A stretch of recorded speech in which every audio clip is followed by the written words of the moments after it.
البدع والأهواء، أهل البدع العقائدية وأهل البدع السياسية. نقول بيننا وبينكم السلف، بيننا وبينكم الكتب، كان فيقول البدع بيننا وبينكم. بسم الله الرحمن الرحيم. الحمد لله رب العالمين، والصلاة والسلام على رسوله الأمين وعلى آله وأصحابه ومن تبعهم بإحسان إلى يوم الدين. أما بعد.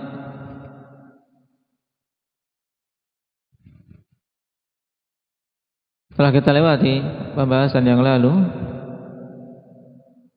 berhubungan dengan syubhat yang dibawakan oleh orang-orang Mu'tazilah dan yang semisalnya yang menyatakan Al-Quran itu makhluk. Kemudian setelah kita lewati kesimpulan kemarin bahwasanya ahli sunnah secara keseluruhan bersepakat bahwasanya Al-Quran itu kalamullah ghairu makhluk. Baik. Kemudian Imam Ibn Abil Aiz mengatakan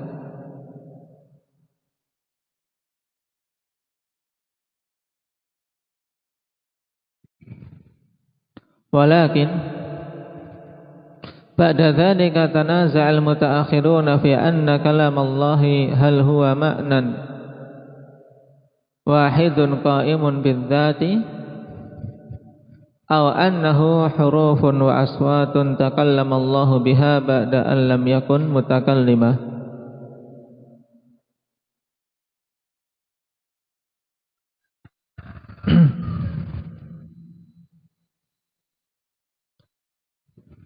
Akan tetapi setelah kesepakatan tersebut, kaum mutaakhirin berselisih tentang kalamullah, apakah itu maknan wahidun qaimun bidzat, makna yang satu yang tegak pada zat Allah Subhanahu wa taala, aw annahu hurufun wa aswatun takallamallahu biha ba'da an lam yakun mutakallimah, ataukah itu huruf dan suara-suara yang Allah Subhanahu wa taala mengucapkannya setelah sebelumnya Allah Subhanahu wa taala tidak mengatakan, ya tidak berkata, tidak disifati dengan sifat kalam. Di sini ya kawan, sedikit tawassu' tentang pemasukan mereka dalam deretan ahli sunnah. Nah, karena ibarat ini adalah hikayat atau penukilan dari perkataan orang-orang Asy'ariyah yang menyatakan bahwasanya kalamullah itu ma'nan wahidun qaimun bidzat. Ini pernyataan Asy'ariyah. Naam, yang terkandung padanya dua kemungkinan batil. Kenapa? Karena yang pertama kemungkinannya bahwasanya kalamullah itu tidak terbagi-bagi, tapi semuanya satu makna. Ini tentunya batil. Kemungkinan yang kedua dari pernyataan itu bahwasanya kalamullah laisa bisautin wala harf. Tidak ada suara, tidak ada huruf, tapi itu suatu hal yang ada di zat Allah yang tidak bisa didengar. Ini juga batil. Kemudian yang disebutkan di sini au annahu hurufun wa aswat takallamallahu biha ba'da alam yakun mutakallimah. Ini pendapat siapa? Setelah kita lewati dulu, menyatakan huruf dan suara yang Allah katakan yang sebelumnya Allah tidak berkata-kata. Ini pendapat Karramiyah. Jadi yang awal pendapat Asy'ariyah, kemudian Karramiyah. Atau annahu lam yazal mutakalliman idza syaa wa mata syaa wa kaifa syaa wa anna naw'al kalami qadimun. Nah, ini yang pendapat apa? Siapa? Pendapat siapa ini? inda Hudzaifah ahli sunnah? Ataukah kalamullah itu bahwasanya Allah Subhanahu wa taala itu senantiasa berbicara apabila Allah berkehendak dan kapan saja berkehendak dan bagaimanapun caranya dengan kaifiyah yang Allah kehendaki, dan bahwasanya nau'ul kalam, jenis dari kalam itu qadim, jenisnya qadim, azali. Waqad yutliqu ba'dul mu'tazilah 'ala al-Qur'ani annahu ghairu makhluqin. Ini tanbih juga perlu diingat. Terkadang sebagian orang-orang Mu'tazilah menyatakan bahwasanya Al-Qur'an itu ghairu makhluk, kawan. Tapi wa muraduhum annahu ghairu mukhtalaqin muftaran makdzub. Ini jebakan orang-orang Mu'tazilah, karena setelah keyakinan mereka, kawan, bahwasanya Al-Qur'an makhluk, dijelaskan kebatilannya setelah berlalu masa fitnah, terbongkar setelah masa siapa? Di mana Imam Ahmad rahimahullah taala kemudian dibebaskan.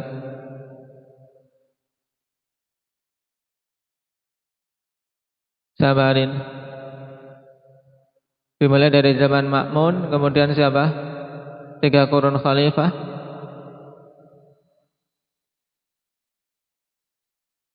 Lalu di akhir yang ketiga Imam Ahmad dibebaskan dan semakin jelas kebatilan keyakinan khalqul Quran.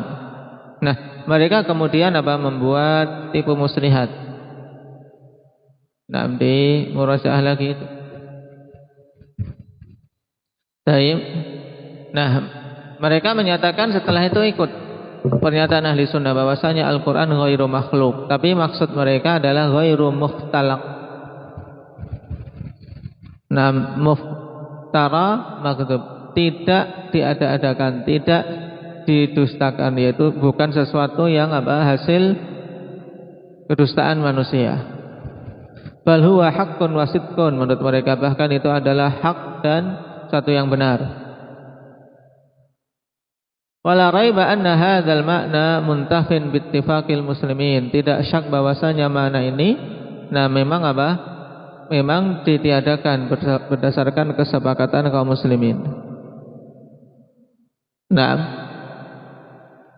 Maksudnya pernyataan ghairu makhluk memang jelas, dan juga kalau yang dimaksud adalah ghairu mukhtalaqin muftaran makdzub, ini juga jelas. Memang itu keyakinan kaum muslimin.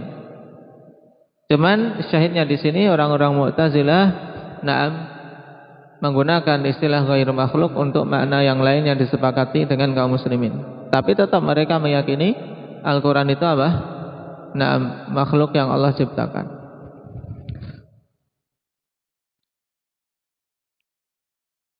Wa niza'u baina ahli al-qiblah innama huwa fi kaunihi makhluqan khalaqahu Allah aw huwa kalamuhu alladhi takallama bihi wa qama bidzatihi. Dan yang menjadi perselisihan di antara ahli al-qiblah, di antara kaum muslimin, hanyalah masalah tentang kondisi Al-Quran itu makhluk yang Allah ciptakan, ataukah itu adalah kalam, yaitu ucapan yang Allah Subhanahu wa ta'ala ucapkan dan ada pada zat Allah Subhanahu wa ta'ala.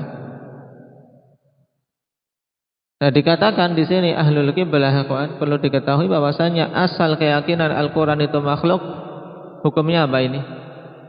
Hukum asal meyakini Al-Quran itu makhluk, hukumnya apa? Rifki, kafir. Ya, hukumnya kafir. Lu kok masih dikatakan ahlul qiblah? Ya, wa nasaba syarhu ila ahlil qiblah li'annahum laisu sawa'a. Dinisbahkan kepada ahlil qiblah, kenapa? Karena firqah-firqah yang menyimpang dalam masalah khalqul Quran ini tidak sama semuanya, Pak. Tidak sama. Makanya tetap sebagiannya dimasukkan dalam deretan ahlul qiblah. Walaupun asal pernyataan Al-Quran itu makhluk, kufur. Qala wa ahlu sunnah innama su'ilu an hadha wa illa faqaunuhu makdzuban muftara mimma la yunazi'u muslimun fi butlani. Dan ahlu sunnah adalah mereka ditanya tentang hal ini. Naam. Taib. Jika tidak demikian maka sungguh kondisi Al-Quran itu adalah sesuatu yang makdzub. Naam, sesuatu yang hasil kedustaan atau sesuatu yang muftara diada-adakan merupakan perkara yang seorang muslim tidak menyelisih tentang kebatilannya.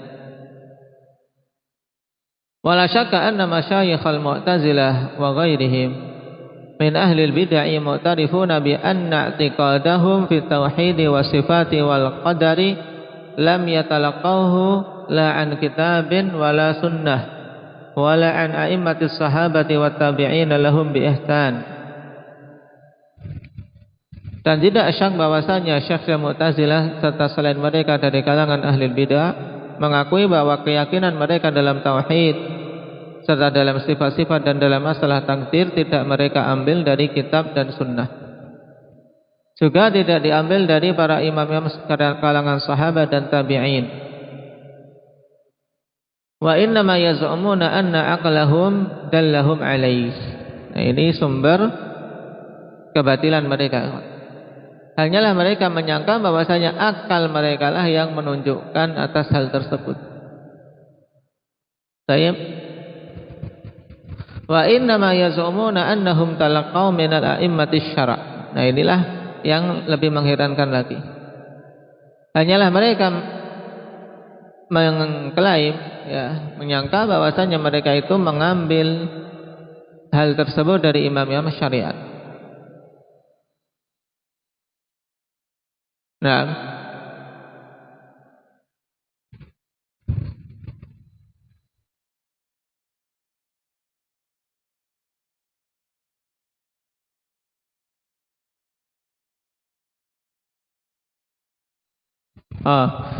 inna ma yaz'umuna annahum talaqaw minal a'immati asy-syar'a. Ya. Seperti itu. Kalian ada harokatnya enggak?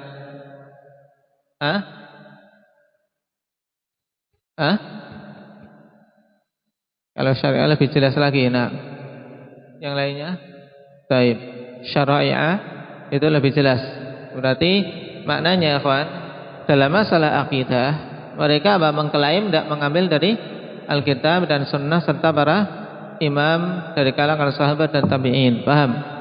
Nah, hanyalah mereka mengambil dari para imam-imam tersebut syariat-syariat saja, ilmu tentang syariat, maksudnya ilmu fikih. Paham? Tapi tadi ini suatu yang mengherankan sekali. Nah, mengklaim akidah dari diambil dari Alkitab dan Sunnah, tapi yang diambil dari Alkitab dan Sunnah serta para imam itu hanya perkara fikih tok. Nah, bagaimana akal sehat seperti ini pemikirannya? Nah, bukankah akal-akal itu berbeda-beda? Nah, antara yang satu dengan yang lainnya dalam masalah akidah saja. Kalau demikian mudah untuk membantah mereka. Ketika kalian akalnya mengatakan menolak suatu sifat, kita katakan akal kami saya menunjukkan bahwasanya menetapkan sifat itu suatu yang harus. Sehingga tidak ada patokan kalau demikian, kalau dikembalikan kepada akal.